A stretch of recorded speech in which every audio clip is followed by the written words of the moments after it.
All right. Accessibility, not an afterthought. So 5 minutes. All right. Yeah.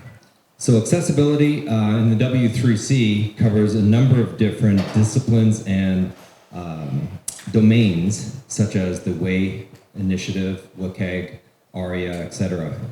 Some of the disability considerations, you have to have auditory, cognitive, neurological, physical, speech, and vision. And accessibility needs to be a part of the, and I'm low vision myself, so I'm having a hard time with this. Sorry.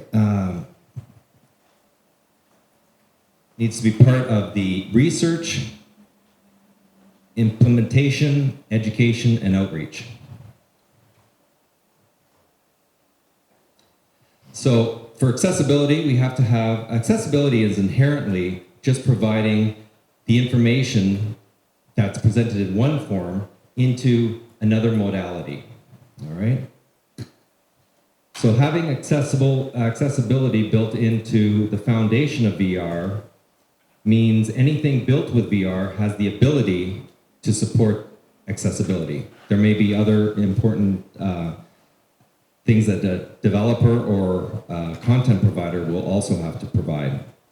Both the input and output have to be made accessible. Inputs, you have speech, keyboard, switch, gesture, eye tracking, or brainwave, and then for outputs, all your 5 senses. Accessibility, here's an example of an accessible shopping experience.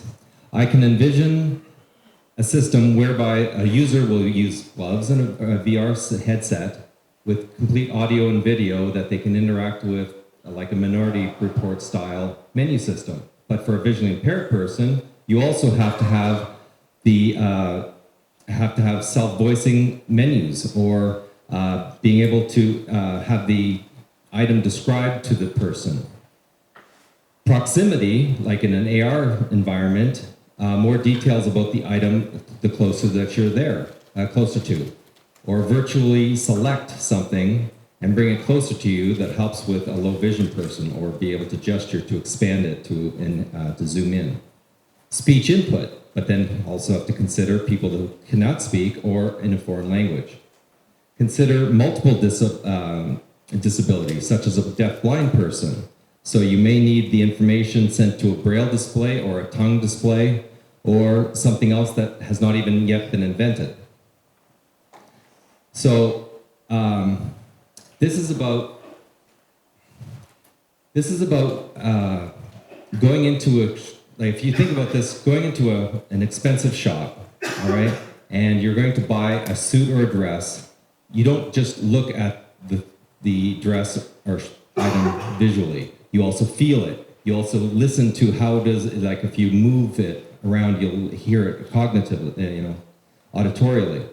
And a person like a salesman or salesperson will describe the garment, the cut of it, how it flows, how it matches your eyes. All of that information needs to be presented also to a person that cannot see it.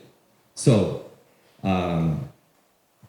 here we have a visual impaired person needs to be able to have that item spoken to them or sent to a braille display. Hearing impaired, you need to have this presented visually to them, for them.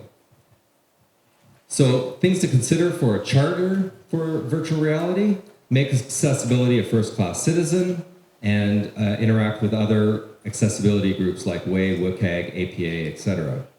Build accessibility use cases. Look for ways that general interfaces to accessibility multimodality in innovative ways to support them. A virtual reality specification should also support interoperability with assistive technologies that people with disabilities are already using, such as braille displays, and this may require APIs. Here are some examples to help the disabled. Using VR for training new prosthetics. Use VR for balancing, for retraining people who have had strokes. Additional emotional markup languages, EML, for games and training for people with autism.